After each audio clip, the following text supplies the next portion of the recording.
Item ಯಾವುದೇ ಇರಲಿ try ಮಾಡಿ ಆಚಿ ಚಿಕನ್ ಮಸಾಲಾ. ಬಾಗಲಕೋಟೆಯಲ್ಲಿ ವಿನಾಕಾರಣ ಸಮಸ್ಯೆಯನ್ನ ಸೃಷ್ಟಿ ಮಾಡೋದಕ್ಕೆ ದುಷ್ಕರ್ಮಿಗಳು ಇಂಟೆನ್ಷನ್ ಹಾಕೊಂಡಿದ್ರು ಅನ್ನೋದಕ್ಕೆ ಈ ಘಟನೆ ಸಾಕ್ಷಿ. ಈ ಬೆನ್ನಲ್ಲೇ ನಿಷೇಧಾಜ್ಞೆಯನ್ನು ಜಾರಿಗೊಳಿಸಲಾಗಿದೆ.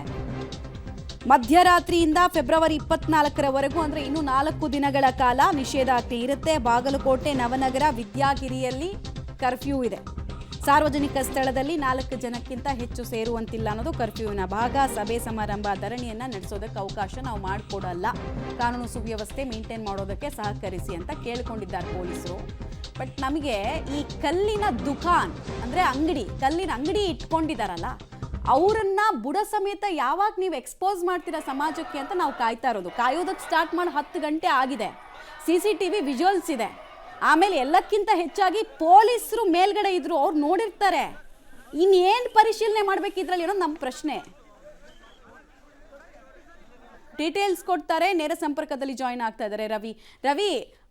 ಗುಂಪು ಚದುರಿಸೋದಕ್ಕೆ ಪೊಲೀಸರು ನಿನ್ನೆ ಪ್ರಿಯಾರಿಟಿಯನ್ನು ತೋರಿಸಿದಷ್ಟು ಗಲಭೆ ಸೃಷ್ಟಿ ಮಾಡೋದಕ್ಕೆ ಹುನ್ನಾರ ಎಸಗಿದಂತಹ ಗಲಭೆಕೋರರನ್ನ ಬಂಧಿಸೋದಕ್ಕೆ ಯಾಕೆ ಮುಂದಾಗ್ತಾ ಇಲ್ಲ? ಏನಾದರೂ ಪೊಲಿಟಿಕಲ್ ಪ್ರೆಷರ್ ಇದೆಯಾ? ಇನ್ನು ಎಷ್ಟು ಸಮಯ ಬೇಕು? CCTV ಸಾಕ್ಷ್ಯ ಇದೆ, ಪೊಲೀಸರು ಪ್ರತ್ಯಕ್ಷದರ್ಶಿಗಳಿದ್ದಾರೆ, ಇನ್ನೇನು ಬೇಕು?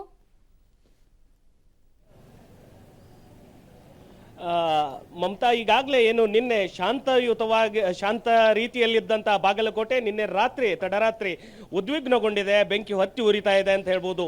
ಅಂದರೆ ಒಂದು ಕಡೆ ಏನು ಶೋಭಾಯಾತ್ರೆ ಬರ್ತಾ ಇತ್ತು, ಮತ್ತೊಂದು ಕಡೆ ಅನ್ಯ ಕೋಮಿನ ಜನರಿಂದ, ಅಂದರೆ ಪಂಕಾ ಮಸೀದಿ ಅಂತ ಏನು ಕರಿತೀವಿ, ಬಾಗಲಕೋಟೆ ನಗರದ ಪಂಕಾ ಮಸೀದಿ, ಆ ಪಂಕಾ ಮಸೀದಿಯಿಂದ ಚಪ್ಪಲಿ ಮತ್ತು ಕಲ್ಲು ತೂರು ಬಂದಿರತಕ್ಕಂಥ ದೃಶ್ಯಗಳನ್ನು ನಾನು ನಿಮಗೆ ತೋರಿಸ್ತೀನಿ. ನೀವು ನೋಡ್ತಾ ಇರ್ಬೋದು, ಇದು ಪಂಕಾ ಮಸೀದಿ. ಇಲ್ಲಿಂದಲೇ ಏನು ನೇರವಾಗಿ ಆ ಶೋಭಾಯಾತ್ರೆ ತೆರಳುವಂಥ ಯುವಕರ ಮೇಲೆ ಒಂದು ಚಪ್ಪಲಿಯನ್ನು ಬಿದ್ದಿರ್ತಕ್ಕಂಥ ದೃಶ್ಯ ಈಗಾಗಲೇ ಎಲ್ಲ ಮಾಧ್ಯಮಗಳಿಗೆ ಸಿಕ್ಕಿರ್ತಕ್ಕಂಥದ್ದು. ಆ ಹಿನ್ನೆಲೆಯಲ್ಲಿ ಈಗಾಗಲೇ ಪೊಲೀಸರು ಸಾಕಷ್ಟು ಹರಸಾಹಸವನ್ನು ಪಟ್ಟರು ಆ ಉದ್ರಿಕ್ತಗೊಂಡಂಥ ಜನರನ್ನು ಚದರಿಸಲಿಕ್ಕೆ.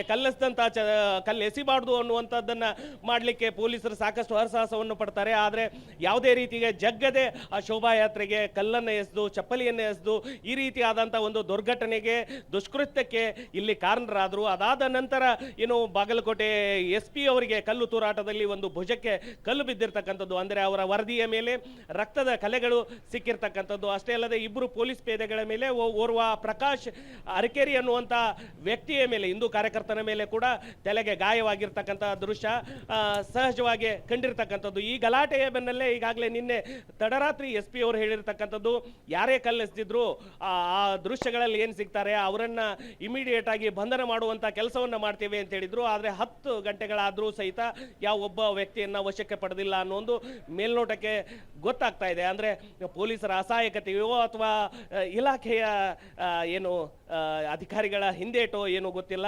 ಆದರೆ ಇಲ್ಲಿಯವರೆಗೂ ಕೂಡ ಯಾವುದೇ ಓರ್ವ ವ್ಯಕ್ತಿಯನ್ನ ಏನು ಆರೋಪಿಯನ್ನ ಬಂಧಿಸಲಿಕ್ಕೆ ಪೊಲೀಸ್ ಇಲಾಖೆ ಸಶಕ್ತವಾಗಿಲ್ಲ. ಮತ್ತೊಂದು ಕಡೆ ಏನು ಈ ಘಟನೆ ಒಂದು ಕಡೆ ಆದ್ರೆ, ಮತ್ತೊಂದು ಕಡೆ ಏನು ಈ ಕೊತ್ತಲೇಶ್ವರ ದೇವಸ್ಥಾನ ಏನಿದೆ ಮಮತಾ, ಪೊಲೀಸ್ ಅಸಹಾಯಕತೆ ಏನ್ ಮಣ್ಣು ಬಂತು ಅಂತ. ಯಾಕಂದ್ರೆ ಹಲ್ಲೆ ಆಗಿರೋದು ಅವ್ರ ಮೇಲೆನೆ, ಅವ್ರ ಜೊತೆಗೆ ಹಿಂದೂಗಳಿಗೆ ಹಲ್ಲೆ ಆಗಿರೋದು. ಇದ್ರಲ್ಲೂ ಅವ್ರ ಧೈರ್ಯ ತೋರಿಸ್ಲಿಲ್ಲ ಅಂದ್ರೆ ಸಮಾಜಕ್ಕೊಂದು ಕೆಟ್ಟ ಸಂದೇಶ ಕೊಟ್ಬಿಡ್ತಾರೆ ಇವರು. ಅದು ಪೊಲೀಸರ ಅರಿವಿಗಿಲ್ವಾ? ಆಮೇಲೆ ಇದೊಂದು ದೊಂಬಿ ಸೃಷ್ಟಿ ಮಾಡೋದಕ್ಕೆ ಪ್ರಯತ್ನ ಪಟ್ಟಿದ್ರು ಅನ್ನೋದು ಬಹಳ ಸ್ಪಷ್ಟವಾಗುತ್ತೆ. ಯಾಕಂದ್ರೆ ಕಲ್ಲುಗಳು ರೆಡಿ ಇತ್ತು, ಚಪ್ಪಲಿಗಳು ರೆಡಿ ಇತ್ತು, ಹೆಚ್ಚಿನ ಸಂಖ್ಯೆಯಲ್ಲಿ ಪೊಲೀಸರು ಇರಲಿಲ್ಲ. ಅದಿದ್ರೆ ಎಷ್ಟೊಂದು ಹೆಣಗಳಲ್ಲಿ ಬೀಳ್ತಾ ಇತ್ತು ಅನ್ನೋದ್ರ ಅಂದಾಜು ಕೂಡ ನಾವು ಮಾಡೋದು ಕಷ್ಟ. ನಿಜಕ್ಕೂ ಒಂದು ದುರ್ಘಟನೆ ನಿನ್ನೆ ಬಹಳ ದೊಡ್ಡ ಪ್ರಮಾಣದಲ್ಲಿ ಆಗುವಂಥದ್ದಿತ್ತು. ಆದರೆ ಪೊಲೀಸರ ಕರ್ತವ್ಯ ಪ್ರಜ್ಞೆ ಮತ್ತು ಅವರ ಹರಸಾಹಸವನ್ನು ಏನ್ಪಟ್ಟರು, ಅದು ಕೇವಲ ಕಲ್ಲೇಟಿಗೆ ಬಂದಾಗಿರ್ತಕ್ಕಂಥದ್ದು. ಅಂದರೆ ನಮಗೆ ಸಿಕ್ಕಿರ್ತಕ್ಕಂಥ ಮಾಹಿತಿಯ ಪ್ರಕಾರ ಒಳಗಡೆ ರಾಡ್ಗಳನ್ನು, ಕಟ್ಟಿಗೆಗಳನ್ನು ಹಿಡ್ಕೊಂಡಿದ್ರು ಅನ್ನುವಂಥ ಮಾಹಿತಿ ಕೂಡ ಲಭ್ಯವಾಗಿತ್ತು. ಆದರೆ ಬಾಗಲಕೋಟೆ SP ಅವರು ಹೇಳುವ ಪ್ರಕಾರ ಕೇವಲ 3 ಕಲ್ಲುಗಳು ಬಿದ್ದಿವೆ, ಒಂದು ಚಪ್ಪಲಿ ಎಸೆದಿದ್ದಾರೆ.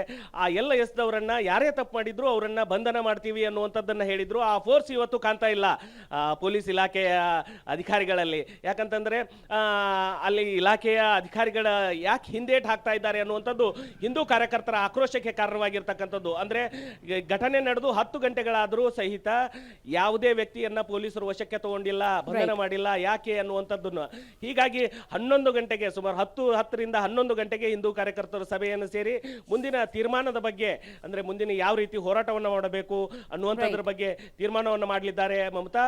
ಆದರೆ ಒಂದಂತೂ ಸತ್ಯ, ಈಗಾಗಲೇ ಯಾವುದೇ ರೀತಿಯ ಘಟನೆ ನಡೆದಂತೆ ಶಾಂತಯುತವಾಗಿರಲಿಕ್ಕೆ ಜಿಲ್ಲಾಡಳಿತ 163 ಅಡಿ ನಿಷೇಧಾಜ್ಞೆಯನ್ನು ಜಾರಿಗೊಳಿಸಿದೆ.